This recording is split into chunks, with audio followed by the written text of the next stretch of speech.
The world shuddered. A tremor ran through the very fabric of reality. The sky, once a familiar blue, bled into a deep, unsettling indigo. It pulsed, a cosmic heartbeat, drumming out the end of an era. Fear, primal and suffocating, gripped the hearts of humanity. The air itself crackled with an unknown energy. This was not a natural phenomenon. Something had changed. Something had gone terribly wrong. Birds fell silent, their instinctive navigation disrupted. Animals, sensing the cosmic shift, retreated to whatever shelter they could find. The world held its breath, bracing for the inevitable. The indigo deepened, swallowing the last vestiges of daylight. Stars, usually hidden by the sun's brilliance, glittered with malevolent glee. The night had come, but it was a night unlike any other. This was the night the world ended. The sky tore open.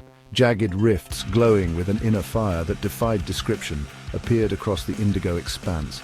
They were wounds in the fabric of reality, portals to realms unknown.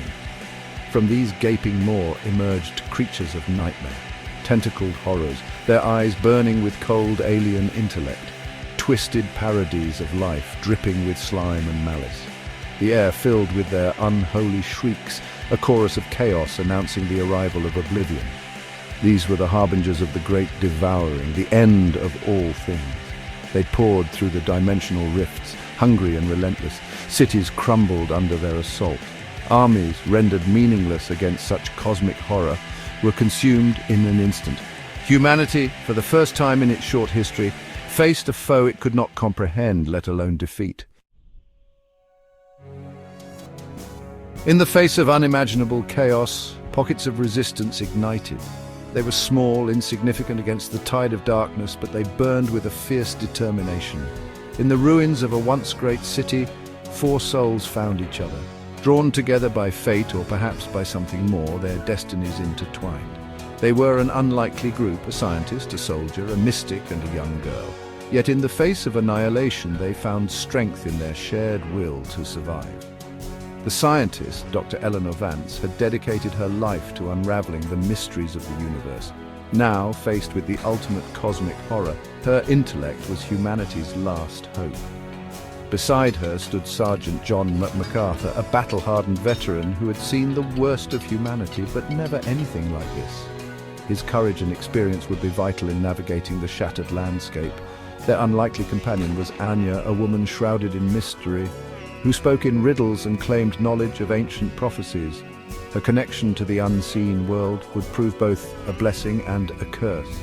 And lastly, there was Lily, a young girl who had seen too much, yet still clung to a spark of childlike wonder. In her innocence lay a strength none of the others possessed.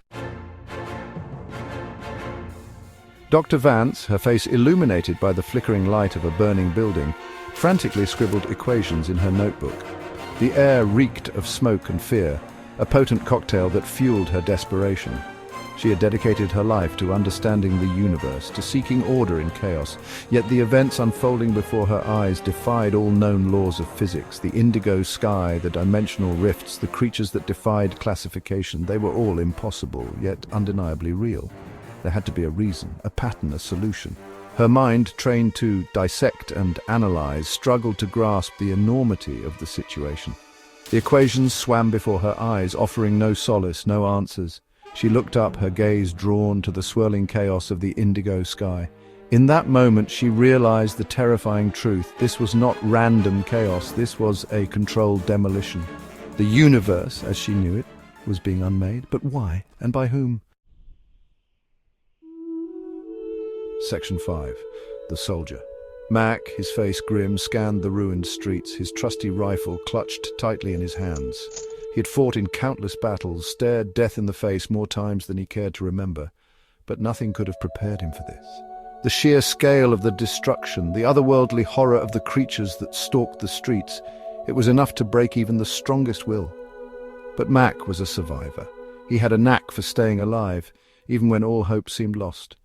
He had seen the fear in the eyes of his comrades, the way their discipline crumbled in the face of the unimaginable. He knew that fear was a luxury they could not afford. Fear meant hesitation, and hesitation meant death. He had promised himself and the small group he now found himself responsible for that he would get them through this. He would find a way, a path through the madness, even if it killed him. Anya stood apart from the others, her eyes closed, her head tilted back as if she were listening to a secret symphony only she could hear. Around her the city burned, the air thick with the stench of death and decay, yet she seemed untouched by the chaos, lost in a world of her own. Her fingers moved in a series of intricate gestures, her lips moving silently in an ancient language. She had foreseen this, seen the tapestry of fate unraveling thread by thread. The Great Devouring was not a random act of destruction, it was a cleansing fire, a necessary evil. She had seen the architect in her visions, a being of immense power, shrouded in shadow and light. He was the author of this apocalypse, the conductor of this cosmic symphony of destruction. But why? What was his purpose? The answer, she knew, lay at the heart of the storm, at the very epicenter of the Great Devouring. They had to reach it, had to confront the architect and understand his design. Only then could they hope to survive the storm. Lily, her eyes wide with a mixture of fear and wonder, clutched her worn teddy bear tightly to her chest. The world, once a safe and familiar place, had been turned upside down. The monsters, the fire, the screams. It was like a nightmare come to life. Yet, through it all, Lily held on to a sliver of hope. She saw things the others didn't.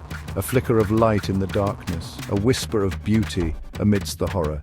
She saw the creatures not as monsters, but as strange and wonderful beings from a land beyond imagination. She saw the burning city not as an ending, but as a transformation. A phoenix rising from the ashes. Her innocence, her ability to find wonder in the face of despair, was a beacon of hope in the overwhelming darkness.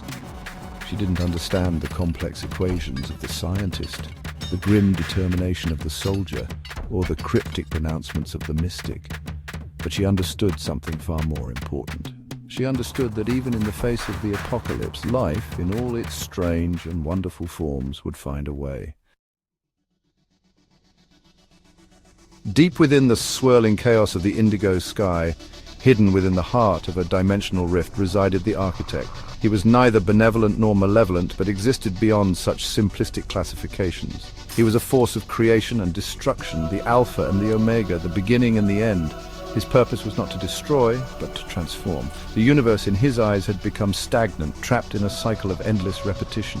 The Great Devouring was not an ending, but a rebirth, a chance to reshape reality, to forge a new path. He had foreseen the rise of humanity, their potential, their flaws.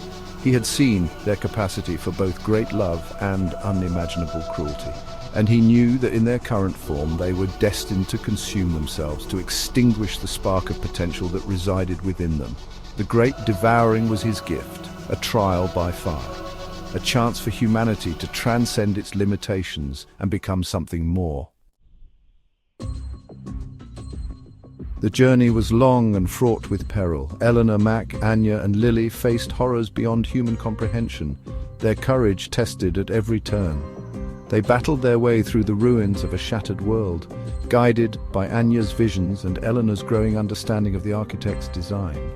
They confronted the creatures of the Devouring not with brute force, but with ingenuity and understanding, learning to navigate the chaotic landscape of the new reality.